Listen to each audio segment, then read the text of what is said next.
जय हिंद दोस्तों। तो आप सभी के लिए बहुत ही बड़ा खुशखबरी है। जो दिल्ली पुलिस का इंतजार कर रहे थे कांस्टेबल का, उसका जो है फॉर्म डालना स्टार्ट हो गया है। जो आर्मी वगैरह का पुलिस का तैयारी करते हैं उन सभी के लिए बहुत ही बड़ा खुशखबरी है। आपका जो है दिल्ली पुलिस कांस्टेबल का 7,547 वैकेंसी निकला है और इसका फॉर्म डालना आज से ही 1 सितंबर से स्टार्ट हो गया है। ठीक है, तो इस वीडियो में मैं पूरा डिटेल आपको देने वाला हूँ दिल्ली पुलिस कांस्टेबल का। मेल और फीमेल दोनों का ही के लिए ही वैकेंसी निकला हुआ है। बहुत बड़ा वैकेंसी है, आपके लिए बहुत बड़ा खुशखबरी है। 3 सालों के बाद ये निकला है, तो पूरा डिटेल में देने वाला हूँ इस वीडियो में। तो आप जो वीडियो के लास्ट तक के बने रहे और चैनल को लाइक शेयर सब्सक्राइब कर दीजिए।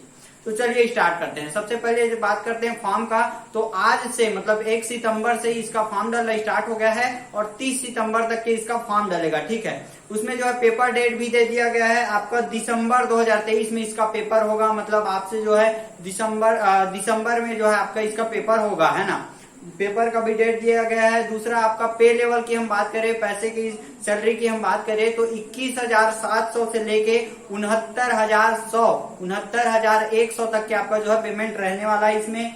और वैकेंसी की हम बात कर लेते हैं। सबसे बड़ा जो है मेल कैंडिडेट की वैकेंसी की हम बात करते हैं तो कुल टोटल मेल कैंडिडेट का कांस्टेबल के लिए 4,453 वैकेंसी है। ठीक है, अब कैटेगरी वाइज मेल कैंडिडेट का बताता हूं तो अनरिजर्व में मेल कैंडिडेट का कांस्टेबल के लिए अनरिजर्व में आपका है 2,748 वैकेंसी। ईडब्ल्यूएस में है 488 वैकेंसी। ओबीसी में 258 वैकेंसी है। एससी में 717 वैकेंसी है। एसटी में 242 वैकेंसी है और कुल टोटल आपका मेल कांस्टेबल का 4,453 वैकेंसी है। बहुत ही बड़ा अवसर है सभी के लिए, है ना।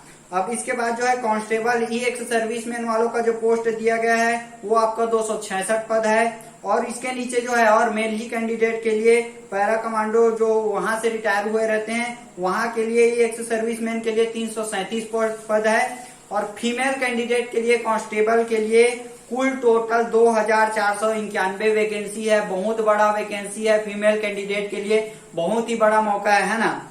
अब कैटेगरी वाइज बात करते हैं तो फीमेल कैंडिडेट का अनरिजर्व के लिए 1,502 पोस्ट है और ईडब्ल्यूएस के लिए 268 पोस्ट है। ओबीसी के लिए 142 पोस्ट है और एससी के लिए 429 पोस्ट है। एसटी के लिए आपका 150 पोस्ट है। ठीक है, ओवरऑल मिला के हम देखते हैं तो 7,547 पदों के लिए इसका फॉर्म डालना आज से स्टार्ट हो गया है। स्पेशल दिल्ली पुलिस का ही है। दिल्ली पुलिस में आपका जो है जॉब रहने वाला है, बढ़िया जॉब है, सेंट्रल का जॉब है, पैसा भी अच्छा रहता है, सुविधा भी अच्छा रहता है। आपको ही पता है दिल्ली पुलिस कितना बढ़िया जॉब है ना। बहुत से कैंडिडेट कई सालों से इसका तैयारी करते रहते हैं।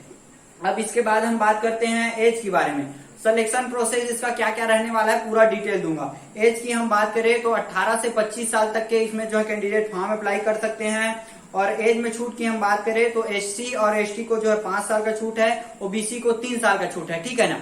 और जैसे ईएक्स सर्विसमैन वाले रहते हैं उसको जो है ईएक्स सर्विसमैन में अनरिजर्व और ईडब्ल्यूएस कैटेगरी वाले के लिए 3 साल का छूट है और एसटी और एसटी के ईएक्स सर्विसमैन के लिए 8 साल का छूट है और ओबीसी के कैंडिडेट के लिए जो ईएक्स सर्विसमैन है उनको 6 साल का छूट है। ठीक है, क्वालिफिकेशन की हम बात कर लेते हैं तो 12th पास इसका क्वालिफिकेशन रखा गया है। 12वीं पास कैंडिडेट इसमें जो है फॉर्म अप्लाई कर सकते हैं और कुछ मिलिट्री वगैरह के सन के लिए जो है 11वीं पास का जो है वो दिया गया है, छूट दिया गया है। ठीक है, मेल कैंडिडेट के लिए इसमें जो है ड्राइविंग लाइसेंस मांगा है। ठीक है, मेल कैंडिडेट के लिए लाइट मोटर व्हीकल मतलब मोटरसाइकिल या कार का जो है आपके पास ड्राइविंग लाइसेंस होना चाहिए।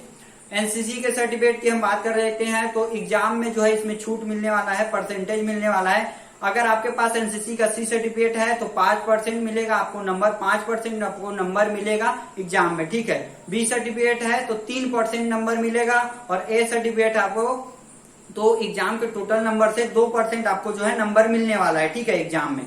एप्लीकेशन फीस की हम बात करें तो 100 रुपया इसका एप्लीकेशन फीस रखा गया है। लेकिन महिलाओं के लिए और एससी एसटी और ईएक्स सर्विसमैन के लिए कोई भी फीस इसमें कोई भी शुल्क नहीं है। अब इसके बाद जो है हम बात करते हैं एग्जाम का और सिलेक्शन प्रोसेस का क्या क्या रहने वाला है।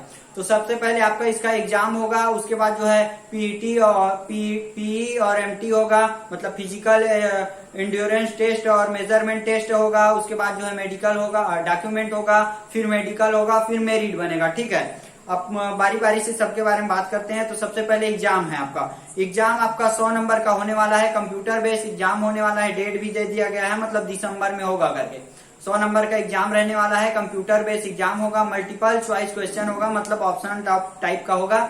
माइनस मार्किंग रहने वाला है 0.25 का, मतलब अगर आप एक क्वेश्चन गलत करते हो तो 0.25 नंबर आपका कट जाएगा, ठीक है। सिलेबस की हम बात कर लेते हैं तो 4 सब्जेक्ट इसमें दिया गया है आपका। जीके हो गया, मतलब जनरल नॉलेज और करंट अफेयर को मिलाकर के आपका 50 क्वेश्चन आएगा, जो कि 50 नंबर का होगा। रीजनिंग की हम बात कर लेते हैं तो 25 क्वेश्चन रहेगा 25 नंबर के लिए। न्यूमेरिकल एबिलिटी की हम बात कर लेते हैं, मतलब गणित का, तो 15 नंबर का रहेगा 15 क्वेश्चन। और कंप्यूटर की हम बात कर लेते हैं तो 10 नंबर का क्वेश्चन रहने वाला है कंप्यूटर का, जो है 10 ही क्वेश्चन रहेगा इसका, ठीक है। इसके बाद माइनस मार्किंग मैंने बता दिया। और हिंदी और इंग्लिश दोनों में आपका क्वेश्चन पेपर रहेगा, है ना। हिंदी में भी अगर दिलाना चाहो दिला सकते हो, इंग्लिश में दिलाना चाहो तो इंग्लिश में दिला सकते हो।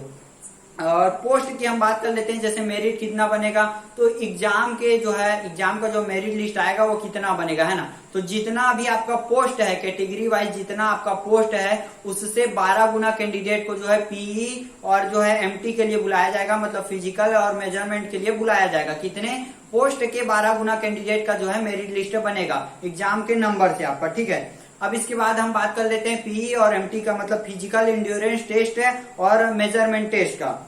तो इसका जो है हम बात कर लेते हैं क्या क्या है इसके बाद जो है।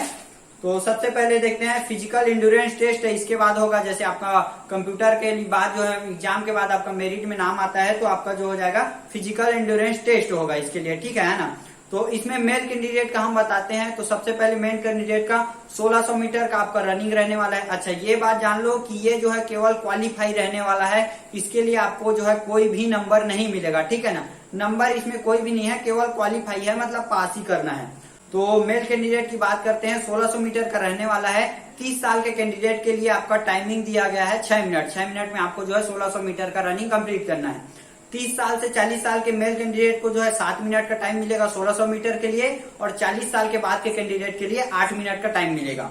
इसके बाद है जो है आपका 14 फीट का लॉन्ग जंप है। 30 साल तक के कैंडिडेट को जो है 14 फीट लॉन्ग जंप करना पड़ेगा, और 30 से 40 साल के बीच के कैंडिडेट को जो है 13 फीट लॉन्ग जंप, और 12 फीट लॉन्ग जंप है आपका 40 साल के ऊपर के कैंडिडेट के लिए, मेल कैंडिडेट का, है ना।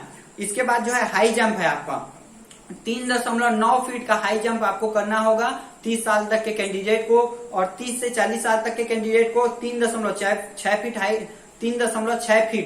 हाई जंप करना होगा, और 3.3 फीट हाई जंप किसके लिए है, 40 के ऊपर जो जिनका एज है उनके लिए, मेल कैंडिडेट का हो गया। अगर आप जो है इसमें जो है पास हो जाते हो फिजिकल एंड्योरेंस टेस्ट में, तभी जो है आपका क्या हो जाएगा, फिजिकल मेजरमेंट टेस्ट होगा। अगला प्रोसेस आपका ये हो जाएगा फिजिकल मेजरमेंट टेस्ट।